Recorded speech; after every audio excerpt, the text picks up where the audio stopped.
રાજકોટ શહેરની અનેક ખાનગી શાળાઓના ધોરણ 10 નું હજી તો રિઝલ્ટ આવતીકાલે આવનાર છે. પહેલા જ લગભગ વેકેશન બેચ ચાલુ કરી નાખી છે. અમને છેલ્લા 2 દિવસથી અનેક વિદ્યાર્થીઓના અને એના વાલીઓના ફોન આવ્યા છે કે વેકેશન રાજ્ય સરકાર જે જાહેર કરે છે એ વેકેશનની જાહેરનામાનો ભંગ કરીને અનેક રાજકોટની ખાનગી શાળાઓ નામચીન છે અને અનેક નાની મોટી શાળાઓ છે કે વિદ્યાર્થીઓની પાસેથી વેકેશન બેચના નામે 30,000, 35,000, 38,000 એવી વેકેશન બેચના નામે ફી લઈ અને વિદ્યાર્થીઓને શાળા પર બોલાવી રહી છે. અત્યારે સમાજની અંદર વિદ્યાર્થીઓને આત્મહત્યા અને શૈક્ષણિક ભારને લીધે બનતા અનેક પ્રકારના કિસ્સાઓને લીધે સમાજ માટે આ ચિંતાનો વિષય છે. ત્યારે શાળા સંચાલકો એ પોતાની ફીની લાલચે વેકેશન બેચ નામની એક નવી પદ્ધતિ અપનાવી છે. પહેલા વેકેશન બેચ મફતની અંદર કરાવતા, પરંતુ અનેક ખાનગી શાળાઓ હવે વેકેશન બેચના નામે JEE નીટના નામે વિદ્યાર્થીઓ પાસેથી ફીઓ ખંખેરવાનું ચાલુ કર્યું છે.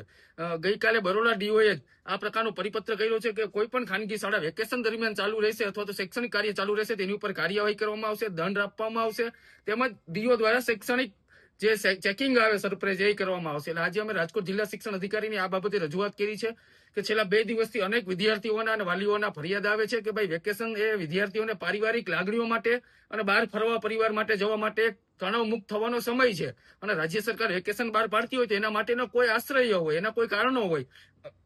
મનોવૈજ્ઞાનિક રીતના વેકેશન વિદ્યાર્થીઓ માટે ખૂબ જ અગત્યનું છે, કારણ કે તેઓએ 10મું ધોરણ અથવા તો 12મું ધોરણ કર્યું હોય, આખું વર્ષ દરમિયાન તનતોડ દિવસ રાત મહેનત કરી હોય, એ પછી વેકેશન ગાળા દરમિયાન એ પરિવાર સાથે તણાવ મુક્ત રહે, નાના મોટા વેકેશનની અંદર બહાર ફરવા જાય એટલે મેન્ટલી સ્ટ્રેસ છે એ દૂર થઈ શકે. પરંતુ રાજકોટની શાળાઓ આ બધું અવગણીને પોતાની ફી માટે વિદ્યાર્થીઓને ખોટો મોનોપોલીનો ભોગ બનાવી અને આ નવી સિસ્ટમ ચાલુ કરી છે. અમે DOને રજૂઆત કરી છે કે આનું અમલીકરણ ફરજિયાત થવું જોઈએ, સરપ્રાઇઝ વિઝિટિંગ થવું જોઈએ.